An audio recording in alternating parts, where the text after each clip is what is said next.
emotions that we all face, there can be positive outcomes we control. Is living abundantly really possible for all of us, no matter where we find ourselves today? Absolutely, unequivocally, yes is the answer. Now, here is the host of The Long Bearded Guy, the Chief Catalyst Strategist Guide at Jewel International, Gordon D. Melville. Hey, everybody. Welcome to the show. Welcome to Red Fridays. You're with The Long Bearded Guy, Gordon D. Melville on Inspired Choices Network. And Red Fridays, RED, remember everyone deployed. So they're willing to stand on the wall for us. Red Fridays, my red vest, where they're willing to stand on the wall and stand the fray. And we want to show appreciation and love for that. So thank you so much for that. I am so excited for you to be here today. I have a guest only for the second time in 2.5 seasons, almost 100 episodes. Dr. Alex Auerbach. Welcome, Alex. I'm so happy you're here with me today. Gordon, I'm happy to be here with you. And I'm hoping by the end of the show, I get a cool nickname like Long Bearded Guy, just like you. I don't have one yet. My friends were making fun of me the other day in the group chat, so I need to work on that. There you go. Well, maybe we'll figure that out through the show, maybe. So welcome to everybody that's here. I know there's people listening from all over the world, literally. And I know there's people at work, people at home. And you know what? We're really, really grateful that you're here. If you give you a little bit of a heads up, you've got about 30 seconds to find yourself a journal or something to write in and write on and write with.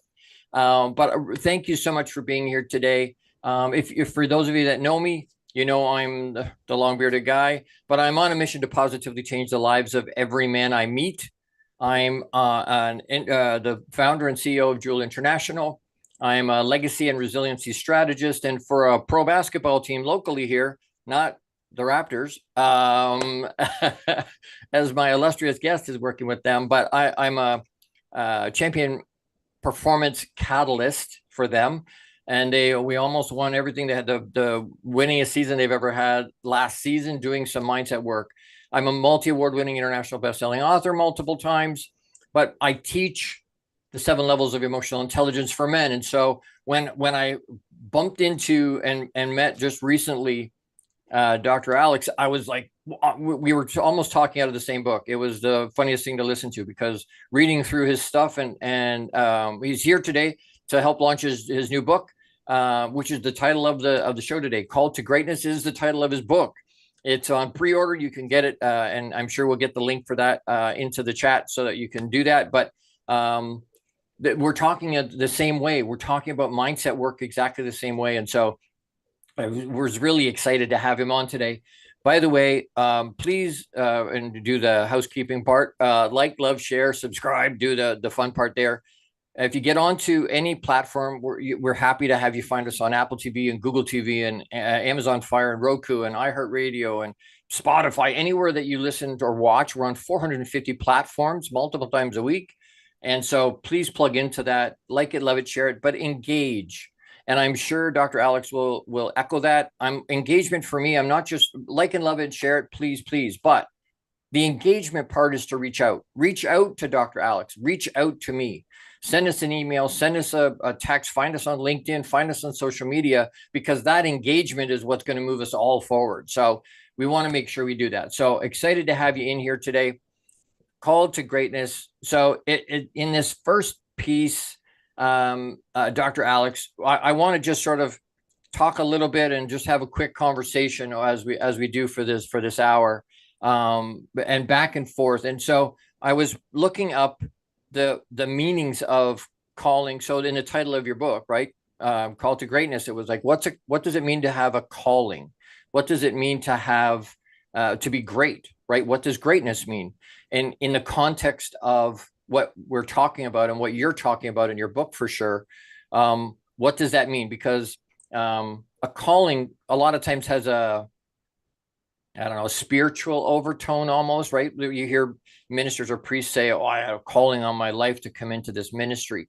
It can be a significant, something that's bigger than we are, right? Whether it's a vocational thing or whether it's just a hobby or something. I feel called to help the homeless, right? Do you know what I mean? When you're using it in the title, can you talk about that a little bit? Introduce yourself a little bit. Tell us what you're doing and where you're at, and then share with us. Absolutely. Well, I appreciate the opportunity to give a quick background on myself. I'm a counseling and performance psychologist by training. So basically got my PhD in counseling psychology, which allows me to treat mental health and clinical mental health issues, and essentially a double major in sport and performance psychology that allows me to think about the part of the spectrum from wellness to peak performance. And I've worked with a host of high performers now. I currently work with a handful of musicians, pro athletes, CEOs, executives. Before that, I was the sports psychologist for the Toronto Raptors.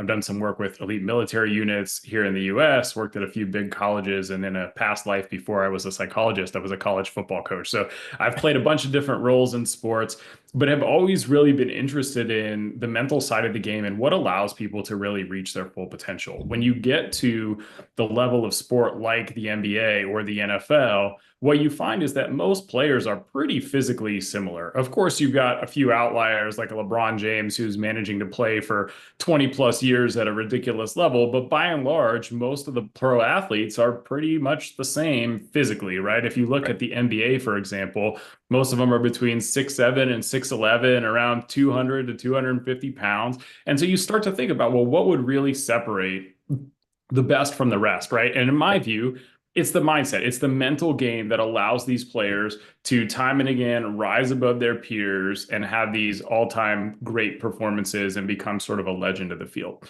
And so Called to Greatness and the title is really born out of this idea that actually everyone is a performer, right? Everyone has something that they care about, that they want to be great at, whether you're a parent staying home, raising your kids. I know exactly zero parents raising their kids who don't want to be a great parent, right? And so that is a little bit of what it means to have a calling, right? You care about something more than yourself. You're inspired to become the best version of yourself. And that's what we were thinking about when we called it Called to Greatness, right? And then the greatness element is the idea that greatness is really idiosyncratic and individual. Greatness for me might look different from greatness for you, and that's totally fine. But what we want to do is give people the tools they need to find their individual version of excellence. And if we can do that, my view is that we can make the world and community that we live in a bit healthier, a bit higher performing, that people will feel more fulfilled with these sort of fundamental skills I outline in the book that allow people to think, feel, and perform their best. So that was the genesis of the title and why I'm so excited for everyone to have the opportunity to read it and essentially figure out how to put that call into action.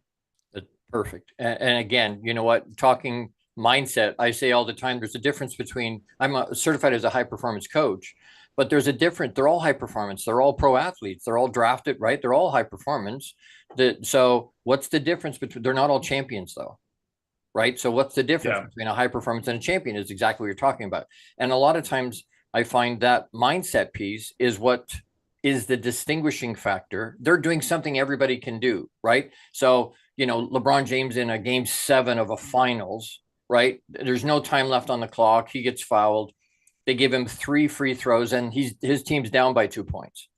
Most NBA players implode on themselves in that situation, right? Not because they don't understand the concept of a free throw, the mechanics of it, but it eclipses them because they don't have mind mastery, right? They don't have emotion mastery. And so, and like I say, listening to you talk or reading some of your stuff, working with the military, you were working with I made a note, parajumpers. Yeah, I've done a couple military things. Yeah. Yeah, I did. I've jumped out of a perfectly good plane I was going to land anyway, 288 times. And the last 2 were halo jumps with military, with the paratroopers in El Paso, Texas. So again, another synergy that was there. And I was like, that's so cool, you know. But you know what? You're absolutely correct. It's the mindset piece that everybody can do it. But a lot of people, most people abdicate the power, right? Yeah. Control is an illusion outside of ourselves. And like you say, if you have children or pets, you realize very quickly control is an illusion. It's not real outside of ourselves, right? We can influence it, but we can't really control it. What we can control is what we think and what we do. But most people don't stop to master control of that. They don't spend any time with that, right? With my pro athletes, I talk to them about skill set, and you and I talked about that a little bit. Skill set, gear set, mindset. Right? You can have all the skill you want. You practice that, and what you have the best world-class gear. You spend all this time and money and energy, but then you don't look at your brain in terms of, right? If I'm fighting with my wife, or I'm distracted by whatever, all of a sudden I can't harness the gear and the skill because my brain's messing me up. And so, those elite players, and not just in sports, but in business, in life, the people that you name or I name that we both go, yep, I know exactly who that is, whether we watch that or not, or listen to that or pay attention to it, we know that name because they've mastered control of their mind and their emotion and have made themselves sort of the cream of the cream, the elite of the elite, right? Yeah. So that's it. And I think that same kind of a concept flows in the piece that, and I appreciate you sending me the little bit of a clip of your book. I'm very excited to have it. And yeah, as you can't see the 5 bookcases of books. I read 5 to 7 a month. So business books. So I'm very excited to add yours to that and to read that. But trying to get that concept, and you know what, maybe it's a thing. How do you find connecting? And thank you, by the way. And I have to tell people, one of the connections I had to Dr. Alex was, I had a bunch of questions for him, and we had booked like 20 minutes, and at the beginning of the conversation, I said, well, I've got a few questions, like 35 questions, and we both laughed and went, that'll never happen in 20 minutes. But at the end of the conversation, you said to me, you know what, you have said you had more questions, send them to me and I'll answer them. And I was very honored that you would do that, that you would even offer to do that. And it went through my brain, well, if he doesn't do great, but I'm blown away that he even offered. But you did a couple of weeks later, and they weren't just one line, right? They were paragraphs for the other 30 questions. I was blown away. So thank you so much for that. Of course, yeah. Right. But I think that goes to, in terms of even what we're talking about, right? Call to greatness. That's part of what sets you apart from some of the other of your peers in your market, in your space, is that that extra step forward, right? You're putting that out, and that kind of stuff connects to people. It catches people off guard because most people don't do it, right? They let good become the enemy of great, right? Oh, it's good enough. It's all good. Don't worry about it, right? Yeah, no right. doubt. So I really, really, really appreciate that. I read to them all. My wife was like, well, what are you reading? I'm like, oh, sent me like pages and pages. There's like 30 answers here. So I was very, very excited to read that. And I appreciate that very, very much. We need to take a quick break. We gotta pay some bills and whatnot, but I got two sponsors I want to talk about. The first one, just real quick, is Jose Escobar, is the founder and CEO of the Entrepreneur's Bookshelf. Check out the Connected Leaders Academy membership to take your business to the next level. This is the perfect tribe to learn, grow, and connect like never before. The Connected Leaders Academy tribe brings together some of the highest level entrepreneurs from all over the world. And both my producer and I are members of that group, but set up a free virtual coffee with Jose Escobar today. You can reach him at theentrepreneursbookshelf.com. That's theentrepreneursbookshelf.com. Incredible group. And the second one, and I've said this for almost 100 episodes, as we go to break, we're going to pause and breathe. Pause and breathe. We don't do that a lot of times. And what we're asking is that as we pause and thinking about what we've been talking about so far, we're letting it settle. It's like having sorbet between courses, right? It sort of cleanses your brain and prepares you for the next piece. And our pause and breathe is brought to us all. It's sponsored by Austin John Haynes. Expand the pause and breathe. So if you want to expand this concept or learn more about that, connect with the mindful poet, mentor, Austin James Haynes, to spark your midlife reinvention in an unexpected way. Austin's journey from college dropout to a Fortune 500 company to a poet will inspire you. Go to austinjhaynes.com for his latest podcast, Recorded in Nature. And he does a lot of that in nature, and he sits and relaxes and breathes, pays attention to his breath. Athletes, to calm themselves down when they're all jacked up and excited, part of that is they pause and they look after their breathing. They do breathing exercise to make sure, hey, I'm holding on to some of that. It's not make it go away. It's harness it and then send it in a positive direction. So as we go to this first break, don't forget to pause and breathe. When we come back, we're going to talk to Dr. Alex about his book and get him to synopsis a little bit. We'll ask him some questions about that and get him to share what the book is about. So as we go to this first break, don't forget to pause and breathe. Don't go anywhere. You're with the long-bearded guy, Gordon D. Melville, and Dr. Alex Auerbach on Inspired Choices Network. How much of our daily success relies on our mindset? Anything we are unaware of can still impact our lives. When dealing with our daily emotions that we all face, there can be positive outcomes we control. Why is the word stigma such a BS misnomer? Is living abundantly really possible for all of us, no matter where we find ourselves today? Join the long-bearded guy, Gordon D. Melville. The Chief Catalyst Strategist Guide at Jewel International invites you to an enlightening, sometimes shocking discussion. He will be challenging you to explore your own answers to these questions and so many more.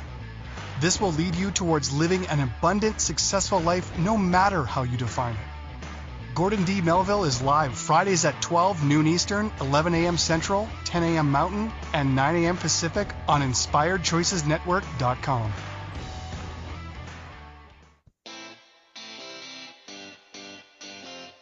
Are you a subject matter expert?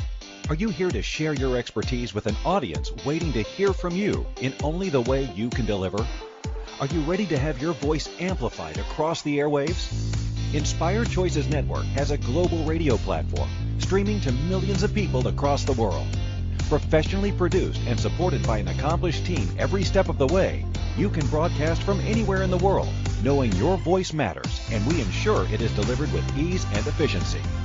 Eager to hear your message, the world awaits. Contact us today to become an Inspired Choices Network radio host. Email become a host at inspiredchoicesnetwork.com. This is the long-bearded guy with Gordon D. Melville. To participate in the program, join the live studio audience in our chat room at inspiredchoicesnetwork.com. You can also send an email to the long-bearded guy at gmail.com. Now back to the program.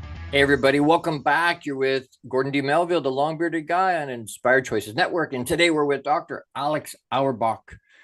And I wrote it down here. I didn't want to mess it up. Yeah, it's all good. Performance psychologist and executive coach, incredible human being. And you know what? He's pre-launching and launching his newest book called to Greatness, oddly enough. So we're talking to him today. We want to ask a couple quick questions here, and I want you to share about the book in a little deeper way. But the one piece that sort of in the segment that you sent me, thank you for that, was you said the book talks about two basic pieces and answers. There were two basic questions you had as a premise. What allows humans to perform at their best when it matters most? And what enables humans to reach their full potential? And those questions, again, flop right into my wheelhouse in terms of that. Those are great questions. I love to have answers to those questions. Again, why I want to read the book. But can you explain or share with us expand on that and share with us about the book a little bit? Absolutely. Yeah. So the two questions really live at the heart of the two parts of the book. The first part of the book is what I would call typical performance, and it's about really creating a foundation that allows you to sustain success over the long term. And I think about performance as sort of, there's a baseline level that you can constantly raise, and it's typical performance is how you show up on your day-to-day, right? It's, the way, if you're a parent, the way you show up to raise your kids. If you're a CEO, it's your typical Wednesday meeting, right? If you're an athlete, it's how you show up to practice or regular season games. And of course, you want to build a set of skills that allows you to consistently raise that baseline. And over time, that gets you toward or closer to living a life where you're achieving your full potential because you're sort of progressively getting better and better. And then the second part of the book is about peak performance, or what we might call maximal performance, is these really critical moments where you're called upon to be the best possible version of yourself, right? It's the Olympian who sets a PR and wins a gold medal. It's the athlete who, it's LeBron sinking those 3 free throws you mentioned in part one, right? To win a playoff game. It's these moments where we're under the biggest pressure and the brightest lights, and we're responsible for delivering the best performance. And the two sort of work hand in hand, but they are a little bit a different set of skills, right? The things that you need to sustain excellence over the long term take a lot more practice. They take a long time to set in. There's some foundational things to do that you've got to get right. Like sleep and eat well and move your body and, engage in mental training. And then there's a set of skills for peak performance that you've also got to get right if you really want to have that top performance in a high moment. And so that's those two questions. They seem similar, but they're just a tad bit different. Of course, there's a little overlap in the Venn diagram there, right? But that's really how I broke the book down, because I wanted people to start thinking about peak performance as a bit broader and more significant than just like, how do I have a great game out there? And of course, that's important, but that alone is not going to be super fulfilling and is not going to last a lifetime, right? And ultimately, for me, what I want people to do is become the highest, best version of themselves. Right. And so in the first part of the book, I unpack some of these sort of core principles. So it's things like building adaptive capacity, which is basically your ability to take on progressively higher, harder challenges, or your ability to build mental strength and confidence, how you respond resiliently, or how you endure through difficult things. And then I end with this sort of core skill called self-regulation and self-regulated learning, which you talked about as sort of mastery and emotional control. It's really this ability to direct, control, influence your thinking, feeling, physiology, and behavior in these most critical moments. But of course, you need that skill all the time, right? If you're, trying to be a disciplined person who exercises, you need a bit of self-regulation. Exactly. And then there's another element to self-regulation called self-regulated learning that sort of forms the underpinning of deliberate practice, which a lot of people are familiar with from Malcolm Gladwell's kind of 10,000 hours rule, though the science doesn't actually support 10,000 hours. It supports this idea that you really need high quality practice over time to really become elite at what you do. Right. So I wrap up part one with this idea that you've got to master self-regulation and self-regulated learning if you want any chance of becoming a peak performer and really being elite at what you do. And then the second part of the book talks about things like quality preparation, managing your energy, how you engage in things flexibly so you can be in the moment so that you can really deliver, again, under the highest pressure and brightest lights. Right. Well, and I find champion isn't built on the court in the boardroom. That's not where champion, right? Under the lights isn't usually where champion is. That's not where it's not born there. It's born on the typical side of the equation, right? It's born in the stuff that nobody sees. Kobe doing 1,000 free throws before on a game day, right? That nobody sees. There's no cameras. There's no accolade for that. There's no, right. It's that, but to have that discipline you're talking about, right? I tell my guys sometimes, if you stay ready, you don't have to get ready, right? It's that sort of being in that, not staying in a peak place, because that's really difficult to do over a long period of time, right? To sustain that. People like Kobe, he's sustained, but he's a bit of a unicorn in terms of, most players couldn't do what he did. Physically, their body wouldn't do it. And again, for a couple of decades, they couldn't do it. But holding that at a higher level, that putting in the work when no one sees it is where the champion is born. That's that little piece of, extraordinary is that little extra, but it's so easy to do right now because so many people have abdicated out of doing that little bit of extra, right? They're allowing that good to be the enemy of great. They've hit that trap, that good enough trap. And they're like, you know what?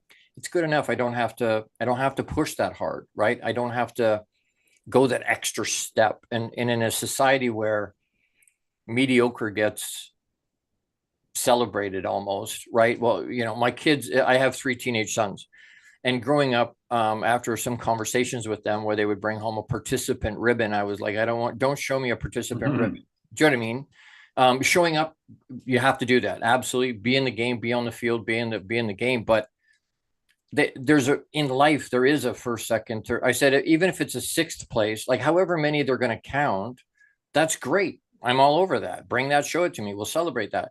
Participating, I will tell you, good job that you participated. But in life, participation doesn't always guarantee. Just showing up doesn't mean you're going to succeed.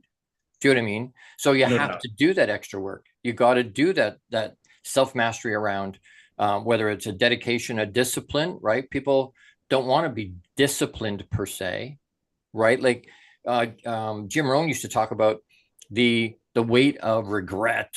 It will kill you, will literally bury you. The weight of discipline is fairly light. Is it a pain in the butt? Yes. But you know what? Discipline, when you get into it and start to do it, right? People like Well, David Goggins is a great example of that. Now he's, again, a unicorn, right? You can't compare yourself to somebody like that, right? But it does give us a level of something to aspire to, something that, you know what, that inspires me to read about that. Jocko Willink, that same concept around taking extreme ownership and then pushing forward in terms of not allowing myself to go, you know what, it's okay, right? I've done enough. Now, I balance that off a little bit. Napoleon Hill used to say you need to do the most expedient thing at any given time. But sitting watching Netflix, eating popcorn with my wife might be the most expedient thing to do in the moment because I need that downtime. Right? So it's not I'm not an expectation guy, but setting a really high standard, right? That I want to try and attain, but that doesn't mean I have to connect with my wife, or I have to connect with my kids. It's downtime. No. And I find that with relationships, that happens a lot, right? The wife goes, you're never here. And he's like, what are you talking about? I'm home for supper every night. And she's like, yes, but your body, your flesh, right? Your meat suit is sitting here, but your brain is thinking about your tee off time for tomorrow and the appointments that you've got and the stuff that your brain isn't here. And that's the vibration that they're feeling in the moment, right? And so being able to go, no, I need to be present, which goes back to the whole pause and breathe thing too. That lets me be present in the moment, right here, right now, because I may not get the opportunity, or being able to step into that and do it and execute what I've learned out of the spotlight, right, at practice and whatever.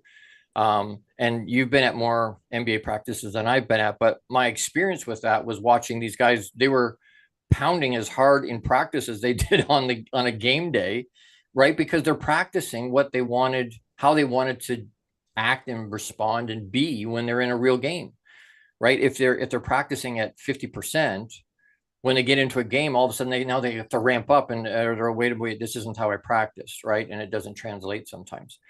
But I love that concept around, what did you say? Typical and typical and maximal. Yeah. Maximal. That you talked about micro moments, critical micro moments. And when I read that, I kind of think of a fireman, and I think it's Brené Brown that says, 5 seconds of courage. It just takes that long, right?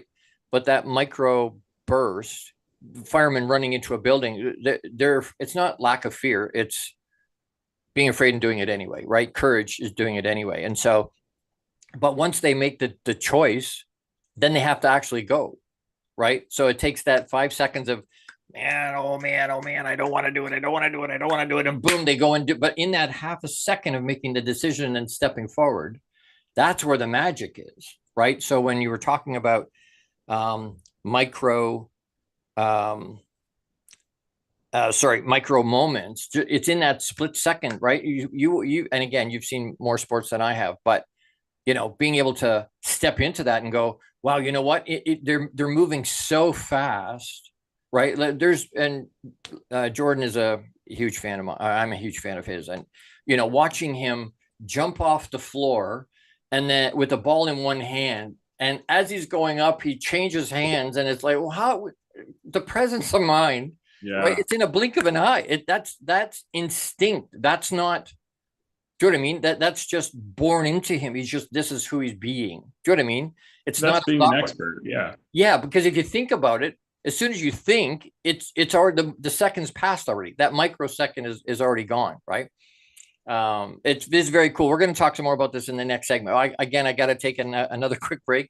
These go way fast. I'm 100 episodes. I'm so shocked at how fast the time goes. But anyway, don't go anywhere, people. We're gonna talk some more to Dr. Alex. But again, Jose Escobar, founder and CEO of the Entrepreneur's Bookshelf.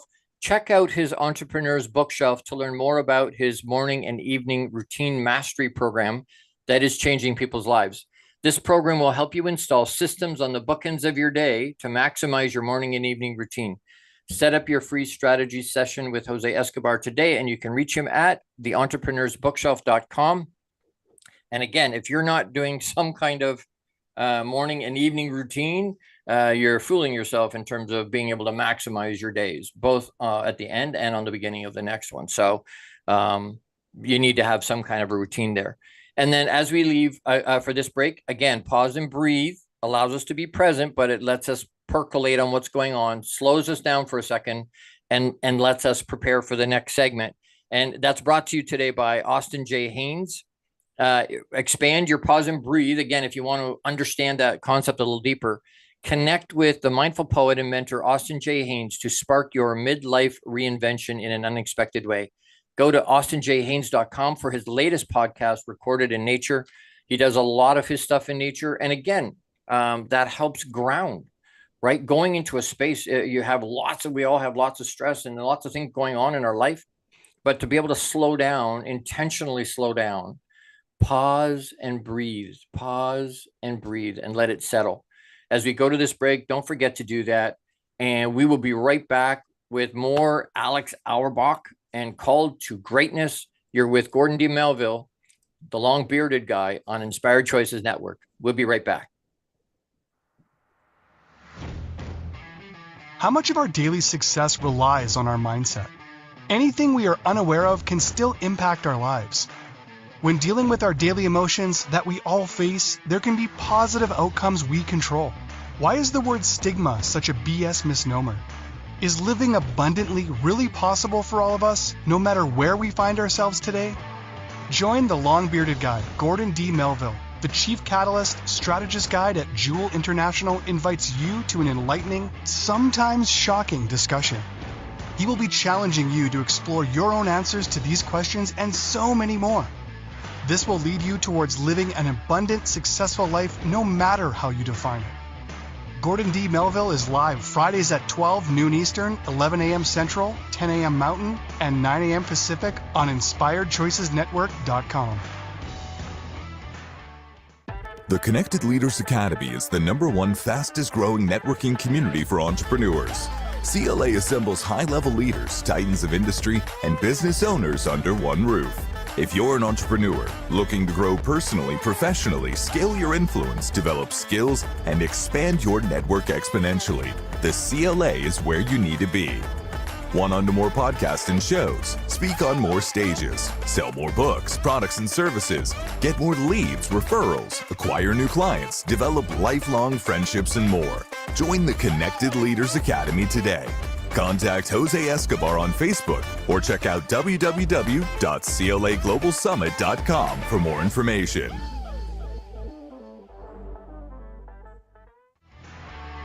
This is the long-bearded guy with Gordon D. Melville. To participate in the program, join the live studio audience in our chat room at InspiredChoicesNetwork.com. You can also send an email to thelongbeardedguy@gmail.com. Now back to the program. Hey, everybody, welcome back. You're with the long-bearded guy, Gordon D. Melville on Inspired Choices Network.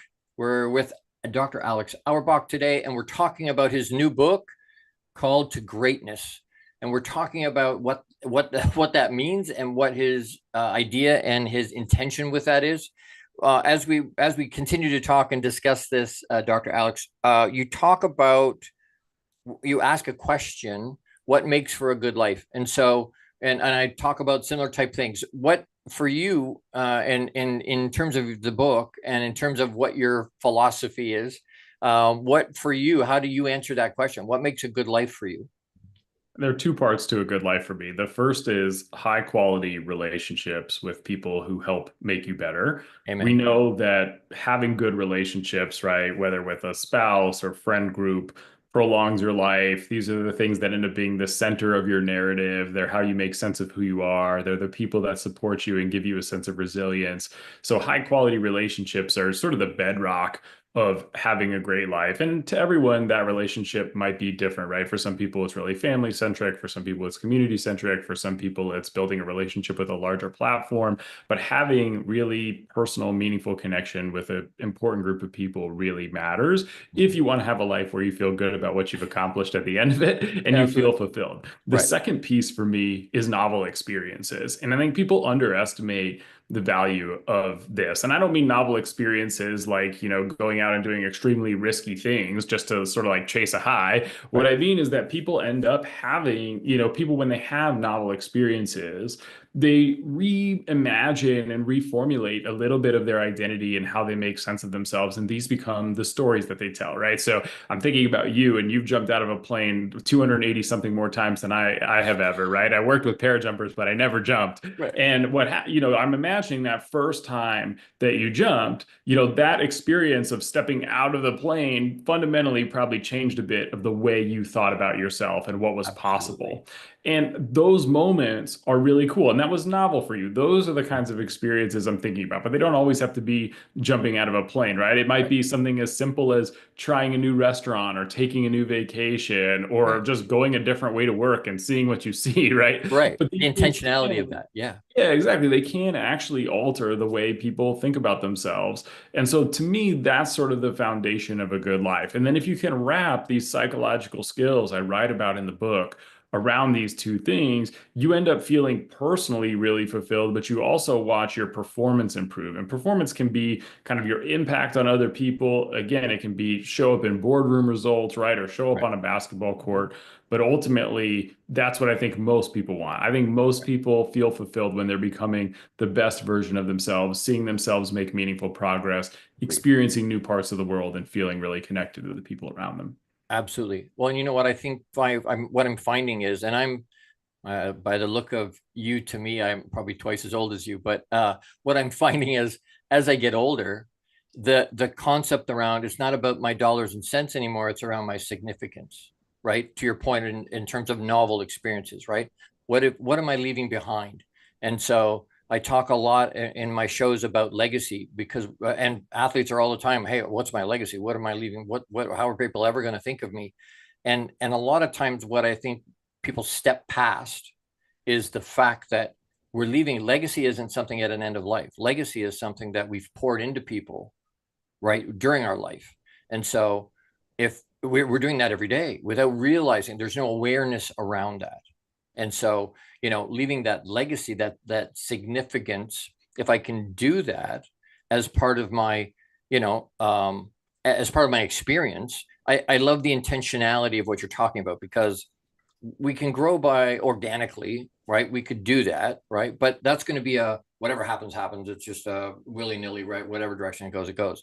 But having some intention around that, sometimes it's hard. And you talk about the simple things.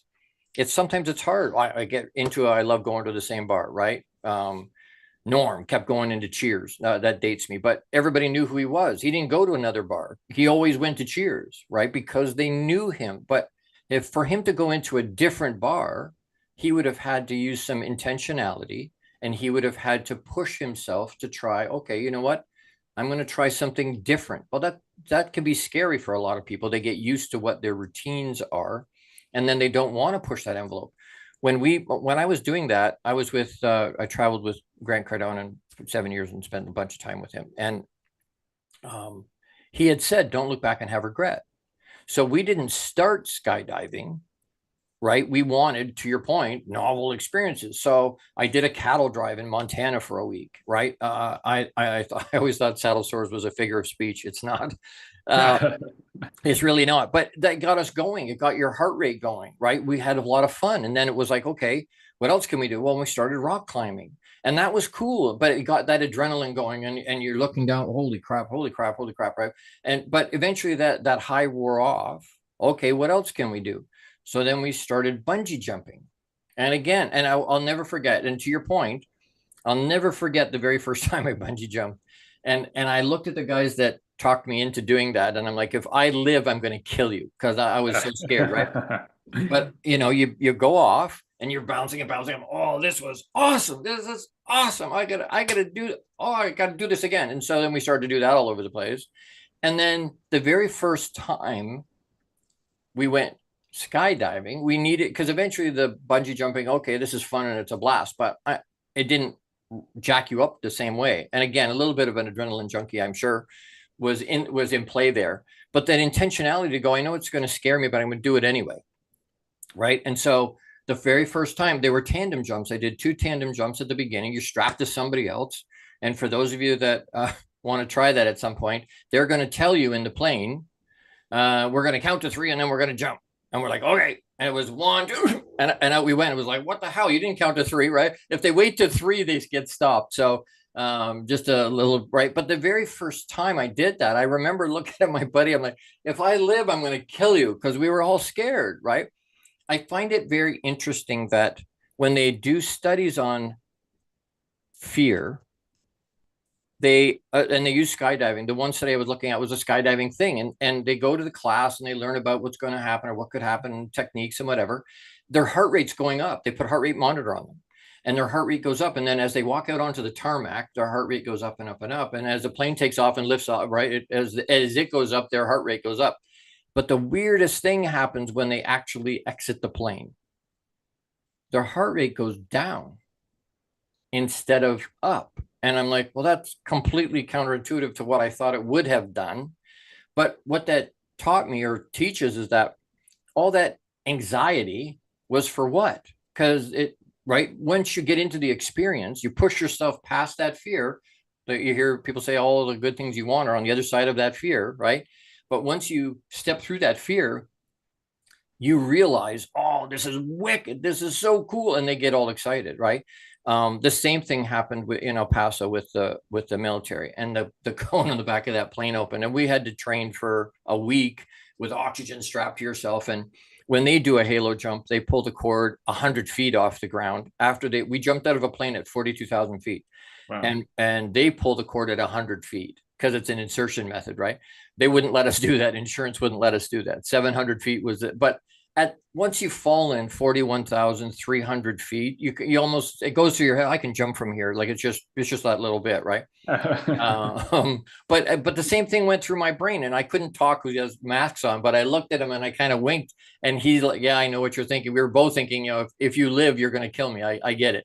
Right. But it was that jack up again of what becomes, in the very first time, I'll never forget that, jumping out of the regular plane, the very first time, once I jumped out, all the BS in your life disappears.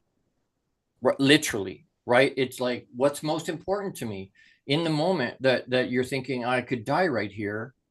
What's important to me? What when you boil it all down, what's most important?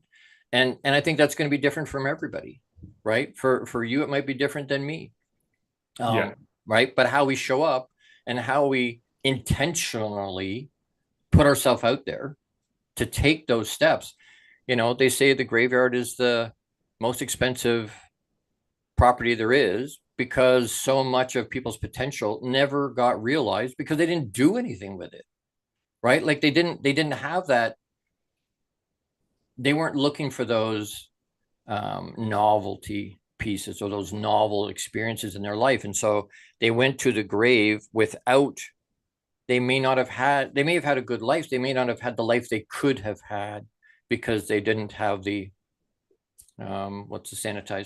intestinal fortitude to actually step through that fear. Right.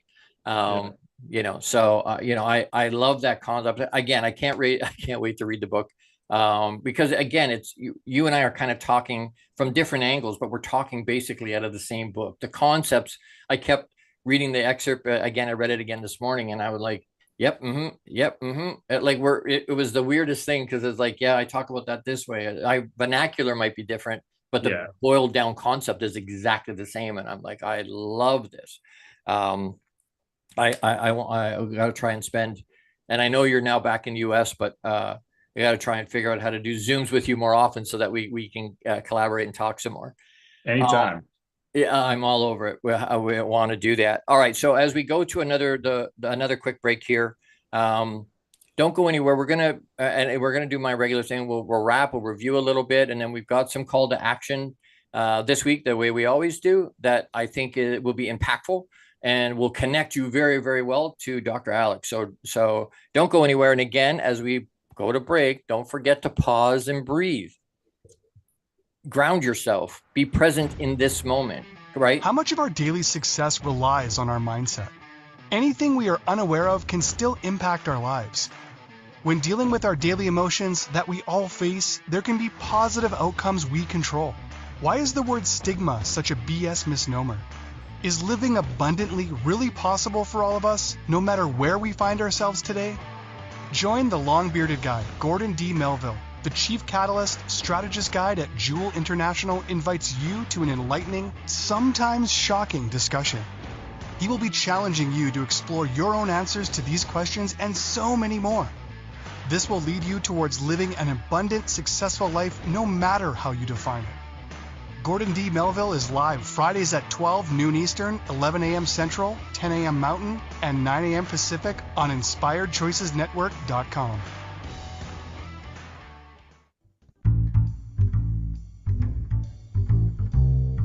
How wonderful would it be to carry your favorite Inspired Choices Network host with you throughout your day? Well, now you can. Inspired Choices Network now has its very own mobile app. Our free app offers live streaming shows, along with thousands of podcasts and TV episodes. Our shows cover a wide variety of topics. Whether you're waking up with us, carrying us through the day, and taking us to bed with you, we're always here for you to enjoy. We're easy to find. Just search for Inspired Choices Network in the Apple App Store or Google Play Store. This is the Long-Bearded Guy with Gordon D. Melville. To participate in the program, join the live studio audience in our chat room at InspiredChoicesNetwork.com. You can also send an email to thelongbeardedguy@gmail.com. Now back to the program. Hey everybody, welcome back. You're with Gordon D. Melville, the long-bearded guy on Inspired Choices Network. And today we're with Dr. Alex Auerbach. And I just want to put this one piece in. Expand your pause and breathe. If you want to learn more about that, connect with a mindful poet and mentor, Austin James Haynes, to spark your midlife reinvention in an unexpected way. Go to austinjhaynes.com for his latest podcast, Recorded in Nature. As we're wrapping up and coming to a close here, Dr. Alex, what are things that you want people to know? Obviously, we'll make sure, and you put in the chat how to pre-order the book. So that's wonderful. Thank you for that. What are, as we wrap up, what are the sort of the pieces that you want people to know?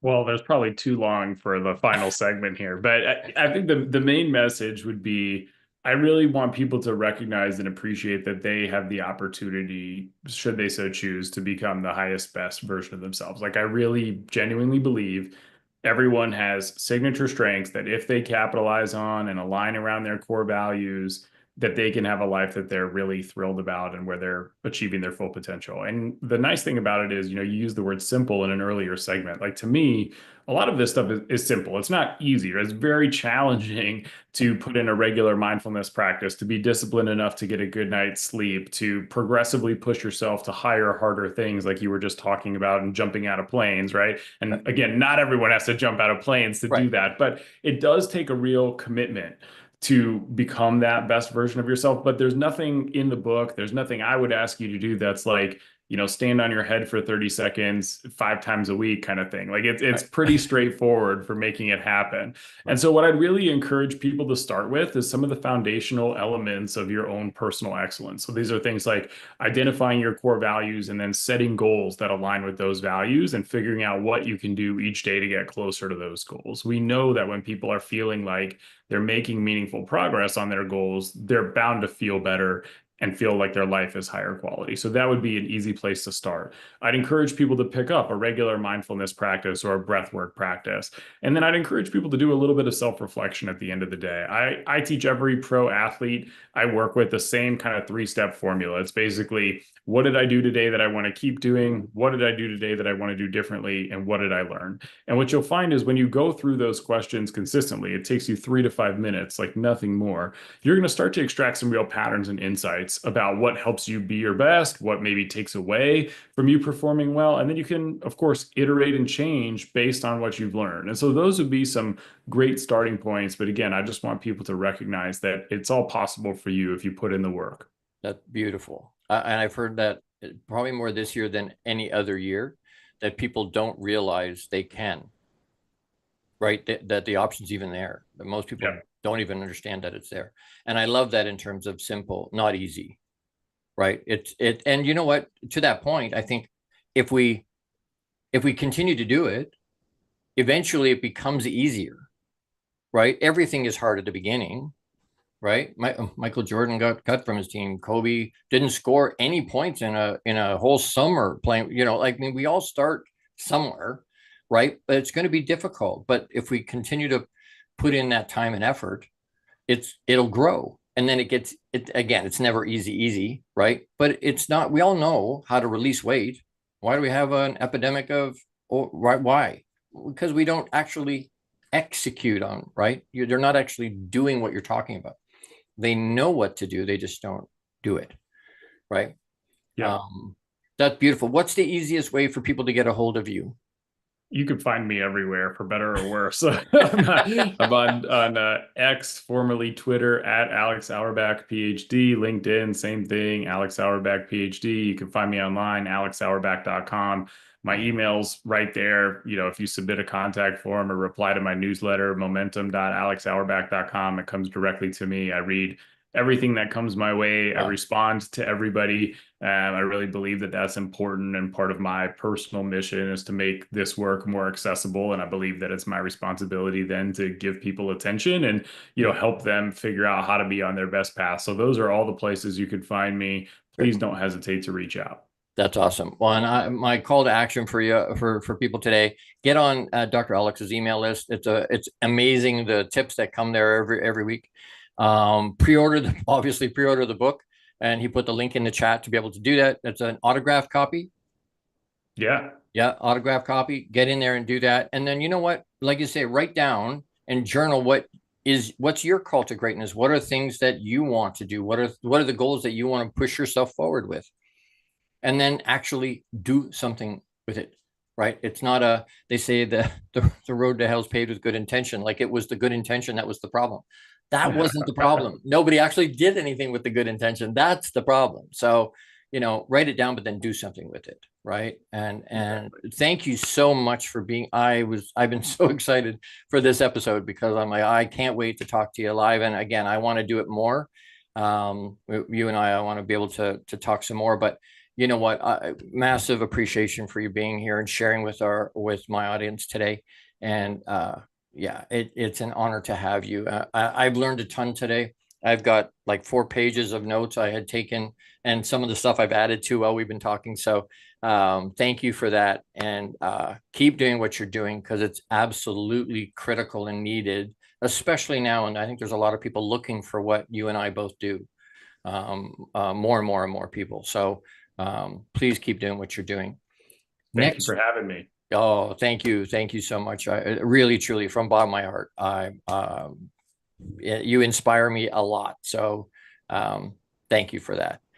All right. So next week, same time, same happy beard, Friday, November the 22nd, we're going to talk about, oddly enough, and that wasn't set that way on purpose, but the discipline of daily excellence will be the topic next week. So we're going to talk about some of those simple things that are hard to execute, not so easy to execute. Next week, we're going to talk about that.